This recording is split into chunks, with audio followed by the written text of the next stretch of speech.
Bonsoir à tous, merci de nous être fidèles et découvrons ensemble le sommaire de votre journal.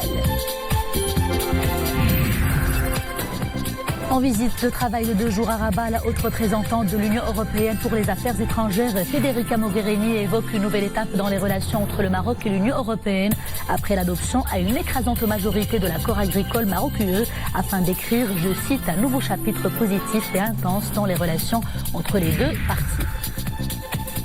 Mis en place sur haute instruction de Sa Majesté le roi Mohammed VI pour faire face à la vague de froid qui sévit dans les zones montagneuses, l'hôpital médico-chirurgical de campagne de Ouaouizerte continue de prodiguer les soins nécessaires aux populations locales. Nous suivrons un reportage dans ce journal. Amis de l'environnement, des dizaines de motos électriques sillonnent désormais la cité Ocre. L'initiative vise à inciter les citoyens à recourir à ce moyen de transport écolo pour améliorer la qualité de l'air dans une ville aussi grande que Marrakech.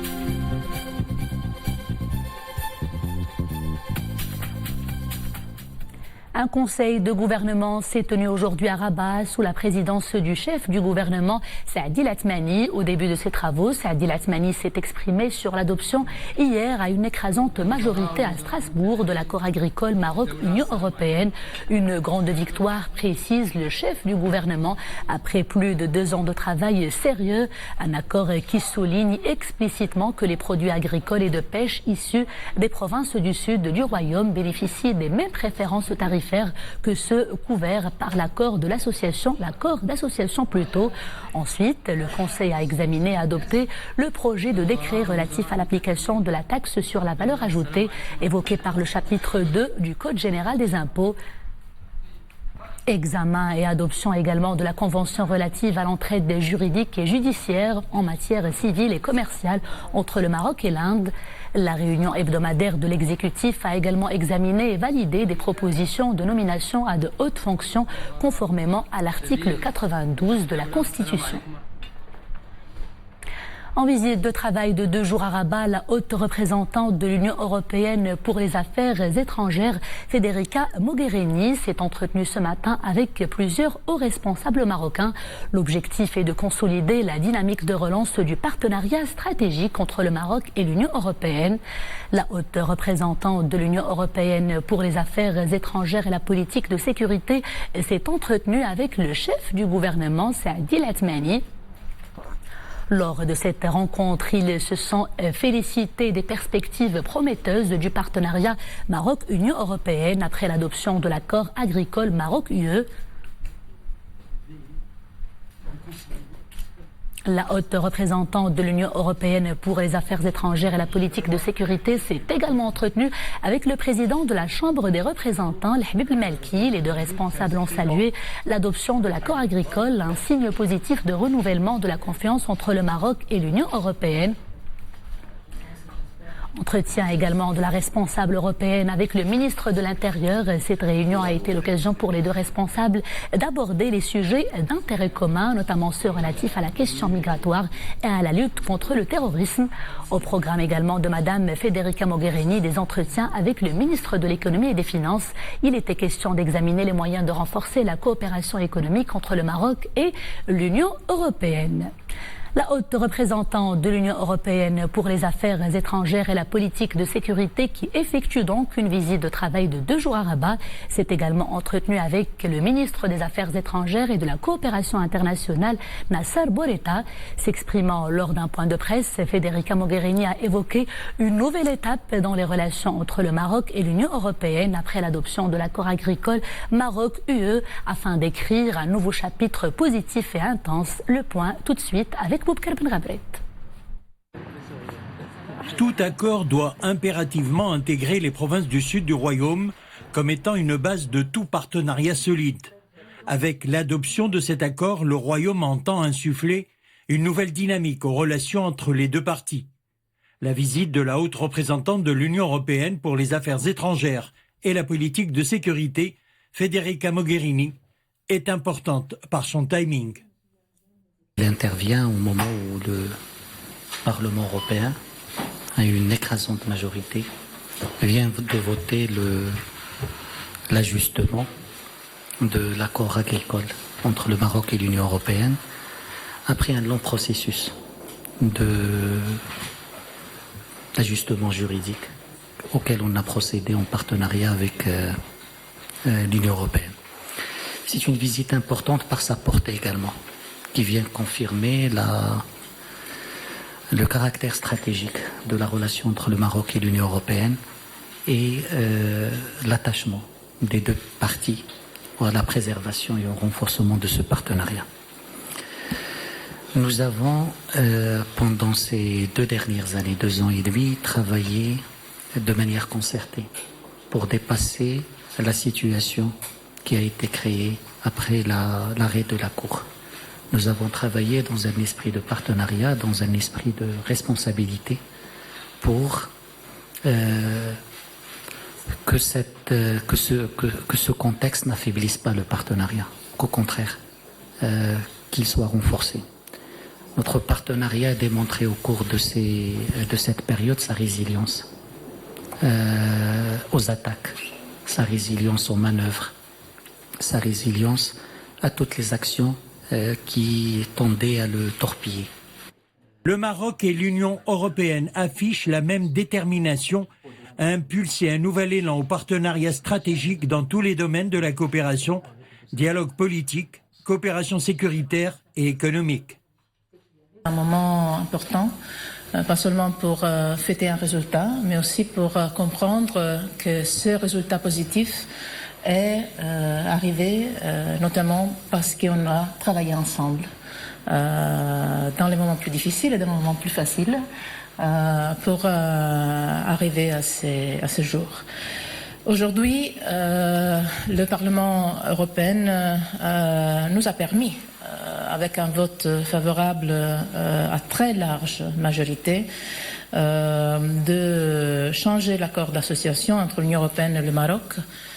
Et ça, c'est la base aujourd'hui, pas seulement de ma visite, mais aussi et surtout pour commencer une nouvelle étape dans les relations entre l'Union européenne et le Maroc. Je me félicite du travail conjoint que nous avons accompli ensemble ces derniers mois pour adapter l'accord d'association à la jurisprudence de la Cour de justice européenne. Et comme je dis, je voudrais remercier tous ceux qui, des deux côtés, ont travaillé pendant des années pour arriver à ces résultats. Adopté en séance plénière à une écrasante majorité de 444 voix, l'accord agricole Maroc-Union européenne ouvre ainsi une nouvelle étape dans les relations entre le Royaume et l'Union européenne.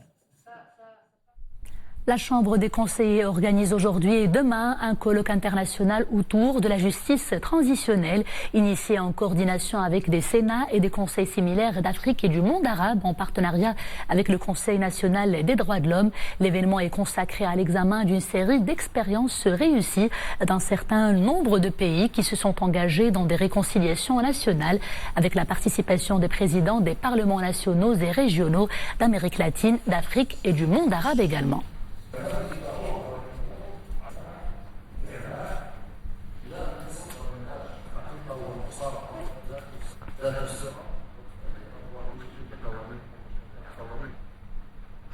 Question migratoire, l'heure est au bilan. L'Observatoire national de la migration a tenu aujourd'hui au siège du ministère de l'Intérieur à Rabat une réunion pour faire le point justement sur les principales avancées ayant caractérisé l'année écoulée. Une année 2018 qui a été notamment marquée par la consécration du leadership de la vision royale en la matière et l'adoption à Marrakech d'un nouveau pacte mondial sur les migrations. Et Madame Smrir, Hamza Sayeh et Boubkar Ben Ghabret. L'année 2018, une année marquée par l'augmentation de la pression migratoire au Maroc. La réunion consacrée à cette évolution a permis de faire une lecture objective sur ce phénomène. L'année 2018 était une année de migration par excellence, étant donné qu'elle a consacré le leadership et la vision royale en la matière, avec un agenda africain de la migration, la création d'un observatoire africain. Nous avons aussi, le Maroc a accueilli un événement très important qui est le pacte mondial pour la migration, mais aussi nous avons reçu la rapporteuse spéciale sur la discrimination et les formes de racisme. L'année 2018 aussi a connu une augmentation de la pression migratoire sans précédent. Et tout cela fait que notre observatoire aujourd'hui voudrait développer une lecture commune, intellectuelle, pour pouvoir tirer les conclusions de cette année. L'accent a été mis également sur l'importance et le rôle que jouera l'Observatoire africain de la migration qui sera basé à Rabat afin de disposer d'une radioscopie fiable du phénomène migratoire dans notre continent. C'est une approche globale, responsable et humaniste de la question migratoire de manière à garantir les droits des migrants et à préserver leur dignité. C'est un modèle à l'échelle du continent qui traduit l'engagement du Royaume sous la conduite de Sa Majesté le roi Mohammed VI à développer une politique migratoire en phase avec les nouvelles réalités et les défis actuels liés à ce phénomène planétaire. C'est une très grande avancée pour notre pays, pour la raison simple, on peut parler sans aucun tabou et de la lutte contre les trafics et de la question de l'intégration. Le bilan des efforts déployés par les services de sécurité en matière de lutte contre la migration irrégulière a été également présenté, ainsi que les programmes d'intégration des migrants au Maroc.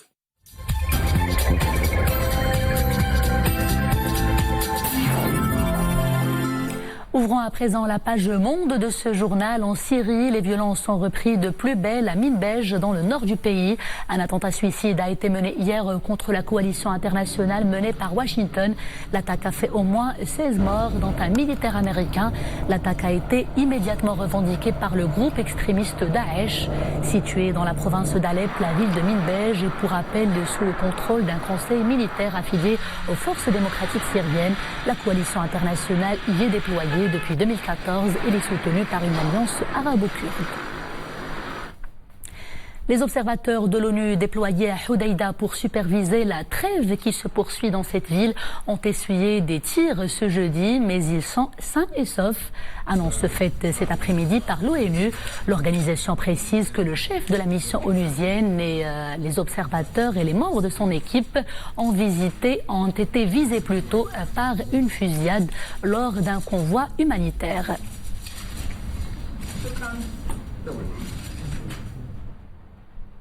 Le Brexit plus que jamais dans l'impasse après le rejet de l'accord par les députés britanniques. La première ministre britannique Theresa May doit présenter un plan B d'ici la semaine prochaine. Contrainte de négocier avec l'opposition, elle doit également composer avec son parti qui demeure proche de l'éclatement. Les Européens espèrent encore une solution négociée pour éviter ce qu'ils appellent la catastrophe.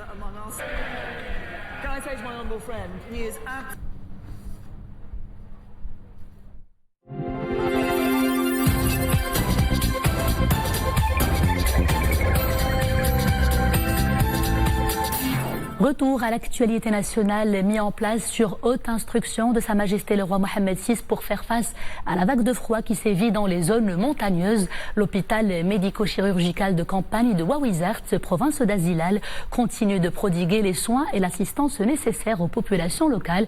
Des offres de soins de proximité pour les aider à se prémunir contre les rigueurs de l'hiver. Cela concerne différentes spécialités. Après 50 jours de service, 120 000 personnes en ont déjà bénéficié. Omar Jleidi et Mounia Marouche. Dans ce massif montagneux du Haut Atlas, le thermomètre affiche des températures très basses. Parfois, il atteint moins de 2 degrés, surtout la nuit. Plus des affections liées au froid, les patients présentent d'autres pathologies prises en charge par le staff médical de l'hôpital de campagne. J'ai souvent des problèmes de vue. J'ai bénéficié ici d'une consultation ophtalmologique. À cause de la cataracte, je vais me faire opérer. Nous sommes de Bni Mellel. Ma mère s'est fait opérer de l'appendicite. Maintenant, elle se porte bien. Tout s'est bien déroulé. Un dispositif médical au complet et une logistique dédiée à la médecine générale, médecine interne, pédiatrie, ophtalmologie et radiologie notamment. Des actes chirurgicaux sont engagés et la majorité des patients sont opérés pour la cataracte. En ophtalmologie, il consiste à des soins et des prestations de diagnostic médicaux et des soins, en fait, des actes chirurgicaux. En principe, la chirurgie de cataracte qui se fait avec la technique de référence dans des conditions de standards et de recommandations internationales. Les résultats ils sont très satisfaisants et sont encourageants et la population est fière et heureuse en fait de recevoir ce genre de soins. Depuis la mise en place de l'hôpital médico-chirurgical de Campagne le 27 novembre dernier, le nombre de consultations et d'interventions chirurgicales a augmenté de façon soutenue. 21 000 personnes ont bénéficié des interventions médicales. L'hécatombe routière ne cesse de faire des victimes. Un nouvel accident de la circulation a eu lieu ce jeudi sur la route nationale reliant Aït Mohamed à Aït Bougmez, province d'Azilal. 5 personnes ont péri dans cet accident. Nous ne le dirons jamais assez. Redoublez de vigilance si vous êtes au volant. Intéressons-nous à présent à l'élevage dans la province d'Ifrane. La région est réputée pour la race Timhdit grâce aux facteurs naturels favorables et aux premières précipitations ayant verdi et intensifié les pâturages. La filière se porte bien. Vous allez le voir dans ce reportage. Dans les marchés, la demande d'ovins est palpable et les éleveurs en sont pleinement satisfaits. Ahmed Fadeli et Zakaria Mokenbillah. Des plaines verdoyantes et des pâturages fournis. Profitant de conditions climatiques tempérées, les éleveurs laissent leurs troupeaux paître dans les champs. Les dernières précipitations sont favorables à cette activité. L'élevage est une activité rentable. Nous entretenons le bétail dont un nombre est vendu au cours de l'année et le reste est vendu à l'occasion de l'Aïd. Les précipitations et les chutes de neige qu'a connues la région ont favorisé le développement des pâturages. Cela a allégé les charges payées en fourrage.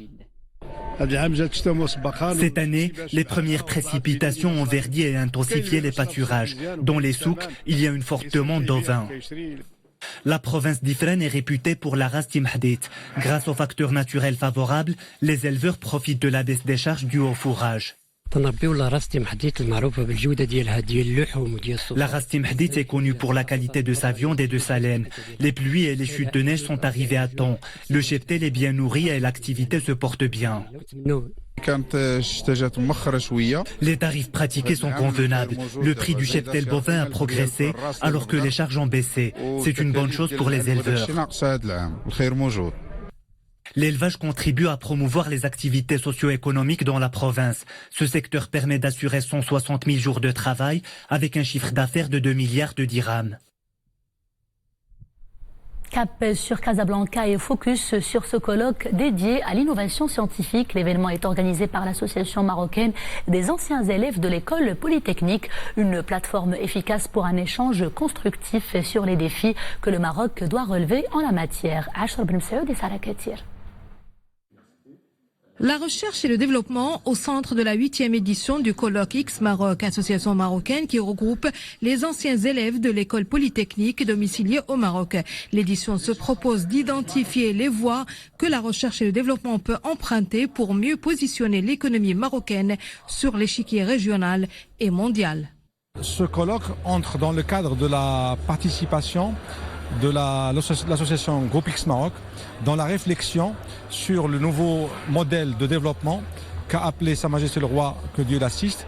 Et ce sera l'occasion de discuter sur la manière d'encourager la recherche appliquée au Maroc, la recherche et développement, et en faire un levier de croissance et de création d'emplois. La recherche et développement et l'innovation peuvent en effet constituer des leviers indispensables pour le nouveau modèle de développement économique au Maroc. Il y a une véritable dynamique de recherche dans les universités marocaines, mais c'est surtout aujourd'hui l'occasion de parler de le trait d'union que réalise l'innovation entre la recherche académique et la recherche développement au niveau des entreprises et des industries. Le débat a été organisé en 3 temps, recherche et développement et les entreprises marocaines, RD et innovation, et quel levier pour faire du Maroc un hub régional en la matière, car pas mal de freins structurels subsistent toujours et interfèrent avec le développement et la recherche de haut niveau. Une secousse tellurique d'une magnitude de 4,2 sur l'échelle de Richter a été enregistrée aujourd'hui dans la province de Driouech, indique l'Institut national de géophysique. La secousse dans l'épicentre est située dans la commune de Tsazarine. S'est produite à 11h56, précise le réseau national de surveillance et d'alerte sismique. La secousse a été ressentie à une profondeur de 14 km. Amis de l'environnement, des dizaines de motos électriques sillonnent désormais la cité Ocre, une initiative citoyenne soutenue par les autorités locales et le ministère de tutelle. Objectif, inciter les citoyens à recourir à ce moyen de transport écolo qui permet de réduire considérablement l'empreinte carbone, de quoi améliorer la qualité de l'air dans une ville aussi grande que Marrakech. Amina Allah et Monia Marouche. Enfin, les motos électriques s'apprêtent à sillonner la ville Ocre. Avec le lancement de ce moyen de transport urbain et propre, la ville de Marrakech rejoint le concert de grandes métropoles internationales, amies de l'environnement. Une solution susceptible d'atténuer les effets de la pollution sur la ville, surtout que 200 000 motos à carburant parcourent la cité Ocre quotidiennement. La problématique de la pollution de l'air, puisque Marrakech accueille plus de 240 000 motos en circulation. Ces motos génèrent la plus grande partie de la pollution, plus que les voitures, plus que les usines. On a travaillé sur cette problématique prioritairement et on a organisé fin 2017 le premier hackathon au Maroc autour de la mobilité durable. Ces 2 roues écologiques seront alimentées par 15 bornes au niveau des points proches des universités et des centres commerciaux de la ville, selon les standards de développement durable mondialement établis. Au-delà de la simple importation des motos électriques, le projet vise l'installation au sein de la région Marrakech-Safi de tout un écosystème industriel dédié à la fabrication, construction et commercialisation des véhicules durables. Donc, IMOB a développé différents partenariats avec des acteurs majeurs dans le domaine de la mobilité propre et durable. Dès avril prochain, 74 motos électriques seront mises en circulation à travers les différentes artères de Marrakech et 20 000 à l'horizon de 2021. À l'occasion des vacances scolaires de la fin du premier semestre et en prévision de l'affluence des voyageurs, l'ONCF met en place un plan de transport spécial vacances. Ce sera à partir de demain, 18 janvier au dimanche 27 de ce mois-ci. Ce plan consiste en l'augmentation des capacités de place à bord de et vers les destinations les plus sollicitées du réseau ferré national, notamment Casablanca, Rabat, Fès, Marrakech, Tanger, Oujda et Khouribga. Il sera également question de renforcer les équipes chargée de l'orientation des voyageurs ainsi que les canaux de vente. L'ONCF recommande à ses clients d'anticiper l'achat de leurs billets sur le site marchand et de privilégier les périodes de déplacement les moins sollicitées. Pour plus d'informations, l'ONCF invite ses clients à se renseigner auprès de son centre de relations clients 2255 ou sur son site web qui s'affiche sur votre petit écran. Et c'est la fin de ce journal. Merci de l'avoir suivi. À 20h30, vous avez rendez-vous avec Nadia Mouadel pour Araïsia. Quant à moi, je vous dis à très bientôt. D'ici là, portez-vous bien.